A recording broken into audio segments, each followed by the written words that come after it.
A church should be helping you in walking more like Christ in the fruit of the Spirit, which is love, joy, peace, patience, kindness, goodness, faithfulness, gentleness, and self-control. You can also add in humility and sexual purity. They should help you get healed from your past wounds, forgive all who had hurt you from your heart, repent for your pride, and be delivered from your demonic strongholds, and ultimately to make sin rare in your life. The definition of salvation is the deliverance from sin and its consequences, which would be hell. So if a church only has you sing a few songs, share a nice message that makes you feel good, takes your tithe, and then you leave and never are changed from your flesh and justify staying in your sin instead of walking in the Spirit, then what good is it?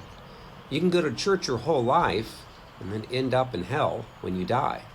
Matthew chapter 7, verses 21 through 23 says, "Not everyone who says to me, Lord, Lord, shall enter the kingdom of heaven, but he who does the will of my Father in heaven. Many will say to me in that day, Lord, Lord, have we not prophesied in your name, cast out demons in your name, and done many wonders in your name? Then I will declare to them, I never knew you. Depart from me, you who practice lawlessness," which is sin. So Christ came to deliver us from sin, not to justify staying in our sin. According to a Barna study, 57% of pastors look at pornography, 64% of youth pastors, 75% of men, and 33% of women who attend church look at pornography. Well, that's lust. And in the eyes of Christ, sadly, that is also called adultery. So sanctification is the process we need to go through.